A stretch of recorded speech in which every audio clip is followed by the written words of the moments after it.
अस्सलाम वालेकुम जी। बहुत से लोगों के लिए ये चेहरा जाना पहचाना होगा, और जो नहीं जानते बल्कि सारे जानना चाहिए, जो गोट फार्मिंग से रिलेटेड है। हसन शाह साहब, गोटलैंड फार्म, लाला मूसा, बहुत ही रिस्पेक्टेबल और फनीस्ट, सॉरी इंग्लिश नहीं इस्तेमाल करनी। अच्छा, शाह साहब ने मुझे डांटा था कि तुमने वीडियो में ना इंग्लिश नहीं इस्तेमाल करनी। तो हम उर्दू में बात करेंगे। वो कौन सी होती है, खालिस उर्दू कौन थी? उर्दू में करा दे। हाँ, उर्दू में हम गल करांगे। तो ये आज आए हुए हैं मेरे पास शादी के बाद में, और बड़ा एंजॉय किया हमने। आज सारा दिन एक दूसरे को जूते मारी हैं, कुछ चरवाहों को विज़िट किया है। होताल जो रहीम यार खां ब्रीड है वो देखी है। उन चरवाहों के साथ हमारी बहस मुबासा चला है, वो एक अलग है। तो बैठे हुए थे, अभी हम गपशप कर रहे थे। मैंने सोचा क्यों ना एक फ्रैंकली से माहौल में इनसे ज़रा हिस्ट्री पूछी जाए। सबसे तो ये पूछते हैं जाके, आपने ये काम क्यों किया और कैसे किया और कब बकरियां ली और किससे ली। तो आज नहीं जी, पुछदे हो तुसी बखीदे नहीं किसी ने। आज इनकी बारी है, आज हमने इनसे पूछना है। तो ये ये जो एक इंसान खंदा पेशानी से लेटा हुआ है, इनका नाम मैंने रखा हुआ है उस्ताद आज़म, जो कि इनके चैनल पे तकरीबन देखने वाले जो रेगुलर लोग हैं सब जानते हैं। और इनको कहता हूँ मैं मुर्शद। मैं इनको इस सेंस में कहता हूँ कि इनके मजाज में ज़रा दरवेशी है। कुछ लोग उसको पहुँच पाते हैं, कुछ लोग उस पर तंज टोंट करते हैं। हर कोई अपनी सोच के स्केल के मुताबिक, पैमाने के मुताबिक, पैमाना के मुताबिक जो है ना उसको तोल पाता है। जितना किसी का ज़र्फ था उतना पहचाना। हाय, ये चीज़, ये तो सिर्फ ज़र्फ की बात थी, कुछ संभाल के रखता है किस तरह। नहीं सॉरी, गलत हो गया। ये तो सिर्फ ज़र्फ की बात है, कोई संभाल के रखता है किस तरह। कि जितने दर्द मिलते हैं उतने दामन कुशादा नहीं होते। जो खुद पे झील चुके हों दर्द टूटे हुए दिल का, वो किसी का दिल दुखाने पर आमादा नहीं होते। अच्छा, ये तो हमारा ना, जो मेरा और शाह साहब का असल में जो दोस्ती है, उसके पीछे तो ये है हमारा उर्दू अदब। और इसके बाद जो है ना वो दूसरी चीज़ आ जाती है, वो भी दरवेशों वाली है, वो है गोट फार्मिंग, यानी बकरियों वाले। तो मैं तो कोई फार्मर नहीं हूँ, लेकिन इनसे इंस्पायर ज़रूर हूँ, मतलब इनसे मुतासर ज़रूर हूँ। सर देखें, मैं अपनी नहीं किया तस्सी इस्लाह कर रहा हूँ साथ साथ। हाँ, तो हमारी ज़ुबान है उर्दू, तो हम उसी में बात करेंगे। तो कोशिश करेंगे कि जो हमने आदत बना ली है ज़रा अपना वो स्वैग बनाने के लिए इंग्लिश में बात करने हैं, और अल्फाज को घुसेड़ने की वो हम ना घुसेड़ें। तो उर्दू बोले। अस्सलाम वालेकुम शाह साहब। वालेकुम सलाम। मैं तुसी विच घट ते नहीं की बोलने वाली, पर चलो। दसो हम लेटे हैं, मेरा चेहरा ठीक है आगे। ਉਹ ਸਰ ਤੁਸੀਂ नहीं ਨਹੀਂ तो ਤੁਹਾਡਾ ਚਿਹਰਾ ਲੋਕ ਐਸੇ ਐਂਗਲ ਨੂੰ ਵੇਖਣ ਦੇ ਆਦੀ ਨੇ। ਤੁਸੀਂ ਆਪਣੇ ਲਾਈਵ ਸੈਸ਼ਨ 1.5 2.5 ਘੰਟੇ ਦੇ ਲੰਮੇ ਪੈ ਕੇ ਕਰ ਦਿੰਦੇ ਹੋ। दूसरा दसो कि एयरप्लेन मोड ऑन कीते नहीं, ਇਹਨੂੰ ਤੁਹਾਨੂੰ ਕੋਈ ਮਿਸ ਕਾਲ ਮਾਰੇ ਤੇ ਮੈਂ ਕੀਮਤੀ ਗੱਲ ਕਰ ਰਿਹਾ, ਮੈਂ ਮਿਸ ਹੋ ਜਾਏ। नहीं वो नहीं होगी, इस टाइम मैंने कोई कॉल नहीं करना, मैं शरीफ आदमी। रिस्क ਤੇ ਚਲਾਣਾ ਜੀ ਹੁਣ। ओके, अच्छा जी, ऐसा वासी मारना। ओके, अच्छा हम दसो क्या पूछना चाहते हैं? नहीं, आप उर्दू में बात करेंगे, अच्छा लगेगा। क्या पूछना चाहते हैं? पूछना हम ये चाहते हैं कि आपने जो पूरे पंजाब और पूरे पाकिस्तान, बल्कि जो बाहर भी हमारे भाई बैठे हुए हैं, उनको लगाया हुआ है गोट फार्मिंग पे, और उनको आप सबको मशवरा देते हैं कि अच्छी गोट फार्मिंग करें। ठीक है, गोट फार्मिंग का तो सारे कहते हैं, जिन्होंने माल शाल बेचना है वो सबसे ज़्यादा वो शोर मचाते हैं। लेकिन आप कहते हैं अच्छी गोट फार्मिंग करें, ब्रीड पे काम करें, उनकी खुराक पे काम करें, उनको जो प्रोटोकॉल चाहिए, मतलब जिस तरह का जानवर है, जितनी अच्छी उसको खुराक चाहिए, उसको वो सारी चीज़ें मुहैया की जाएं। ये सारी चीज़ें जो हैं, ये सीखने में उसके पीछे कोई वजह होती है, कोई स्टोरी होती है। तो वो स्टोरी भी आपसे जानेंगे और ये भी पूछेंगे कि जनाब ने आगाज़ कहाँ से किया। वो एक बकरी होती है ना, वो पहली पहली आ जाती है किसी के पास बाई चांस, किसी के पास कोई हमें पसंद आ जाती है, किसी ने भी वीडियो से देखा होगा, तो कोई वजह तो होगी ना कि आप वो एक प्रेस यूनिट चलाने वाले कारोबारी बंदे और आप ये लाइव स्टॉक में आए हैं और वो भी बकरी फार्मिंग को चूज़ किया है, जबकि हमारे यहाँ कैटल फार्मिंग का बड़ा ट्रेंड है और वो कामयाब भी है, लोग दूध का काम करते हैं, डेयरी शरी का करते हैं। आपने ये बकरी फार्मिंग को चूज़ किया जो आप खुद मानते हैं कि बहुत टफ है, नॉट इजी जॉब, असल में इसके आसान नहीं है। एक बड़ी हैरानकुन दास्तान है बकरी फार्मिंग में आने के। दूध रखने के ड्रावना नहीं नहीं, ठीक है ठीक है। वो एक बार हुआ ऐसे कि मेरी एक दोस्त के साथ शर्त लगी। उसने कहा जी कि शर्त ये लगी कि बकरी ना कितनी मेंगनियाँ करती है। मैंने कहा 35। वो कहता है 60।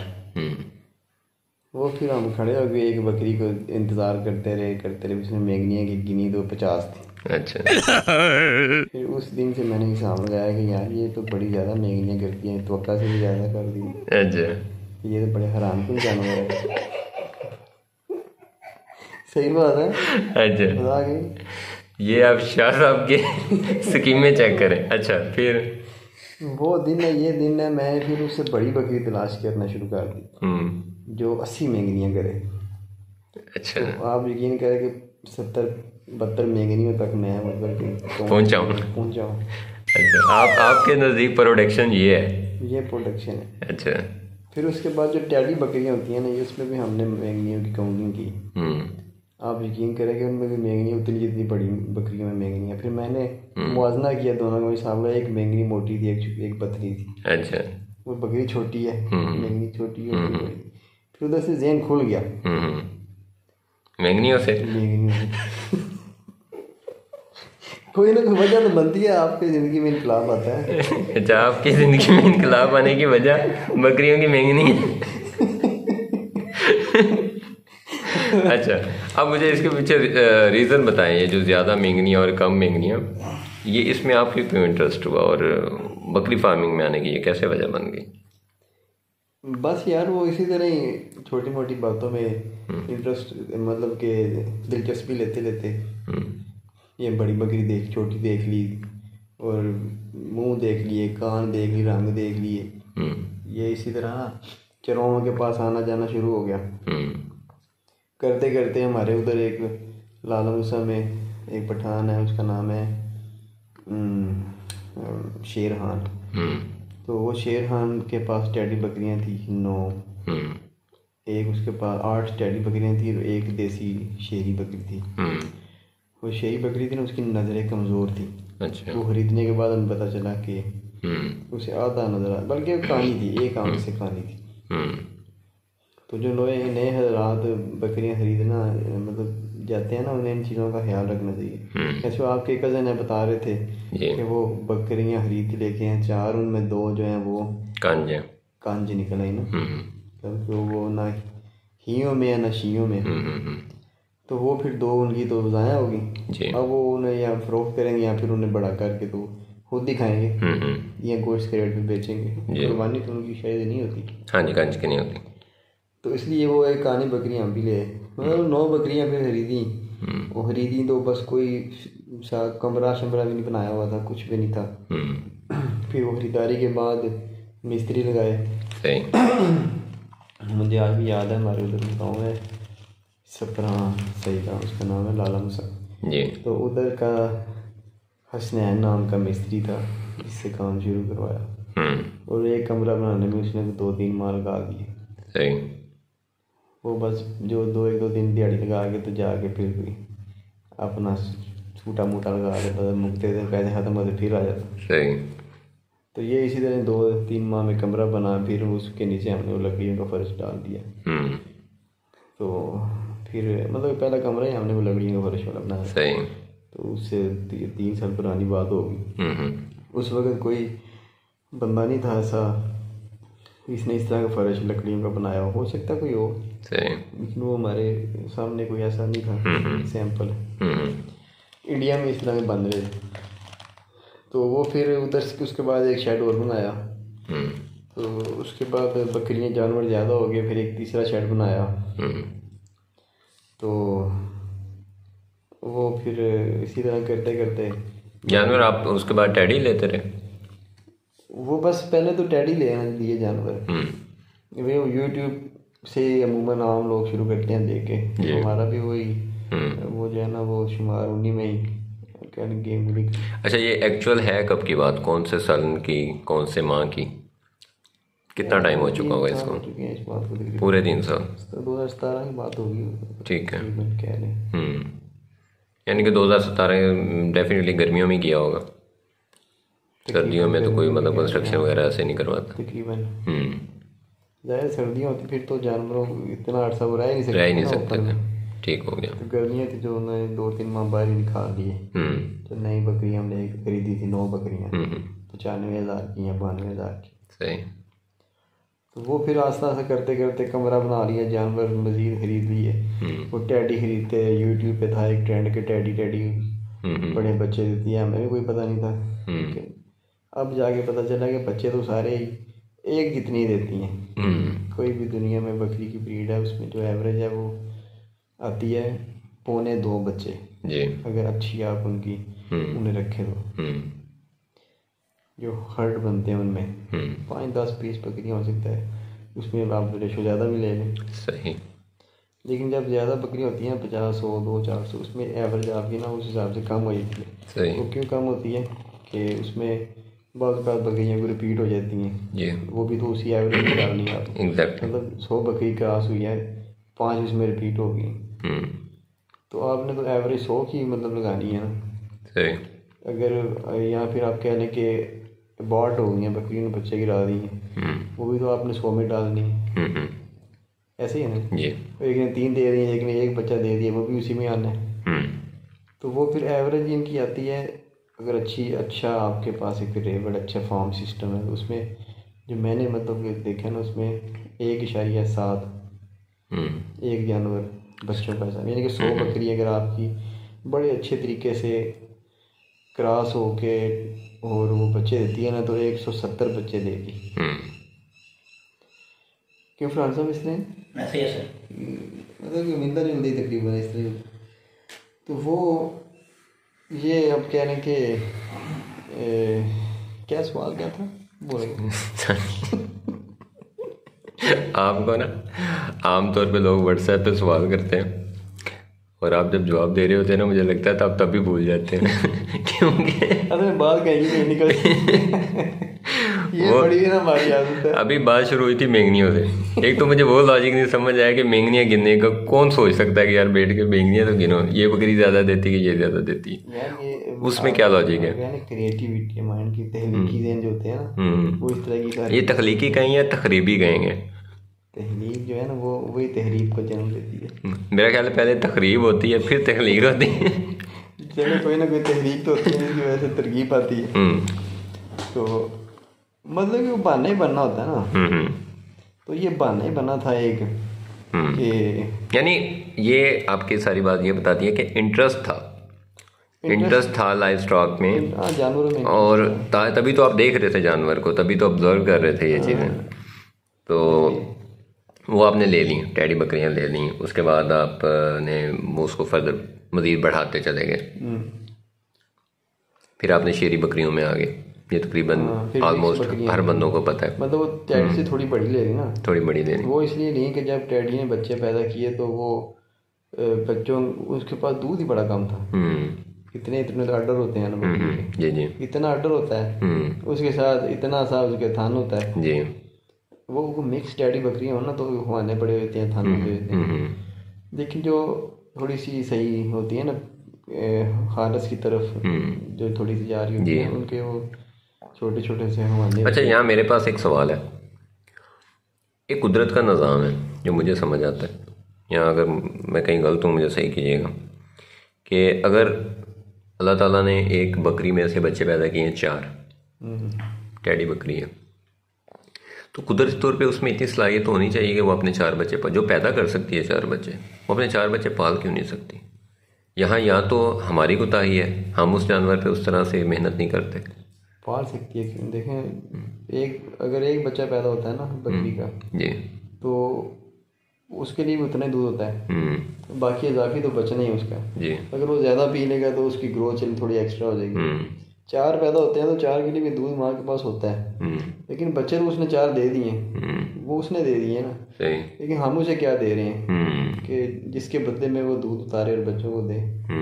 हम उसकी ब्रीड के हिसाब से उसे खुराक देते हैं कि अच्छा सस्ती सी तो बकरी है। हाँ, टैडी बकरी को अब कोई बंदा खुराक नहीं देता। अब देखिए मैं समझता हूँ कि बेशक टैडी बकरी हो बेशक बीतल बकरी हो, जो बकरी आखिरी 1.5 माह जिस रह जाए ना बच्चे देने में, उसे कम से कम भी 1 किलो तक वंडा रोल चाहिए। वो चाहिए इसलिए कि उसका बच्चेदानी जो है ना, अब 4 बच्चे जिसके हैं उसका पेट जो आप कह लें कि इतना तो पेट होगा टैडी बकरी का, और 4 बच्चे इतनी जगह गिरेंगे, तो जो उसका मैदा है उसे इतनी जगह मिली। सही बात। पहले आधे पेट में मैदा होता है, आधे पेट में बच्चादानी आप कहेंगे, तो वो बच्चे बड़े हो गए तो ऐसे फैला बच्चादानी, तो मैदा सुकड़ गया। अब मैदा पहले इतना था, वो इतना रह गया। सही है। पहले तो बकरी वही घास भी खा लेती थी, पत्ते भी खा लेती थी, भूसा भी खा लेती थी, जो हम डालते हैं गलत करते हैं डाल के, काम चल जाता है। लेकिन अब उसका मैदा सुकड़ गया, तो उसमें खुराक जो है अगर वो फिर हम उसे पत्ते डालेंगे, उसे घास डालेंगे, सब्ज़ चारा डालेंगे, तो बच्चे तो 4 हैं, तो वो बच्चों के लिए खुराक पूरा करेगी। वो जो हम उसे थोड़ी सी डाल रहे हैं या अपना दूध उतारेगी, दूध अब उतारेगी ना, अपना बॉडी स्कोर मेंटेन करेगी, अपनी फैट जो बॉडी फैट है उसको बरकरार रखेगी। सही। तो वो सारी बॉडी फैट तो वो जब हम उसे खुराक कम देते हैं तो वो लगा देती है बच्चों को पालने में। जब बच्चे पैदा करती है तो इतनी कमज़ोर हो जाती है कि दूध ही नहीं उतार पाती। जब दूध नहीं उतार पाती तो फिर बच्चे मरते हैं। हम कहते हैं कि टैडी बकरी है, इसे किलो वंडा खिलाएं। अब अगर हम इकनॉमिक्स को देखें ना, यानी माशियात को देखें, माना कि टैडी बकरी के पास 4 बच्चे हैं, उसने आखिरी 1.5 माह में किलो वंडा खाना है, पर जब किलो वंडा खाई नहीं काट खाती। सर जो जानवर 3-4 बच्चे पैदा करता है ना, वो 1 किलो वंडा खा सकता है, लेकिन बात का जो खुराक में डिस्टर्बिंग आती है ना, कि जितना फास्फोर्स ले रहे हैं उससे डबल आपको कैल्शियम की ज़रूरत होती है। किलो वंडे का मतलब है फास्फोर्स, ऐसे ही ना, तो उसके साथ डबल आप कैल्शियम लगाएंगे हे की शक्ल में, तो क्या मतलब बनेगा। अभी उसको 2 किलो चाहिए हे, तो 2 किलो हे वो जानवर खाएगा जिसका 50-60 किलो वजन है। इतना तो खाएगा नहीं, हाँ थोड़ा खाएगा, तो वो कम खाएगा। तो इसलिए हमें कोई ऐसी चीज़ देनी चाहिए जो जानवर ज़्यादा बच्चे पैदा करता है, जिसको हम एटम बोलते हैं, जो थोड़ी क्वांटिटी में हो, पावर उसकी बेशुमार हो, उसके न्यूट्रिशन जो है वो उसमें पूरे हो जाए उस खुराक में। तो वो तो मतलब यही हो सकता है मिक्स वंडा वगैरह जो है जो बताते हैं। मतलब उसमें देखें ना, फास्फोरस कैल्शियम लेवल चलता है 2-1, 2 हिस्से कैल्शियम होना चाहिए, 1 हिस्सा फास्फोरस होना चाहिए। फास्फोरस सोर्स है अजनास, कैल्शियम सोर्स है खुशग्लूसन। मतलब है कि एक टैडी बकरी अमूमन होती है जो बच्चा देने वाली होती है 40 किलो की, जी अच्छी 4 बच्चे पेट में 40 किलो की होती है। अब अगर हम तसव्वुर करें कि वो 4% अपने जिस्मानी वजन का खाएगी, 40 किलो का 4 किलो हो गया, कितना हुआ, उसका 10% हो गया 4 किलो, 5% हो गया 2 किलो, 1.25 किलो कह लें, तकरीबन 1.5 किलो बनेगा, 1.5 किलो।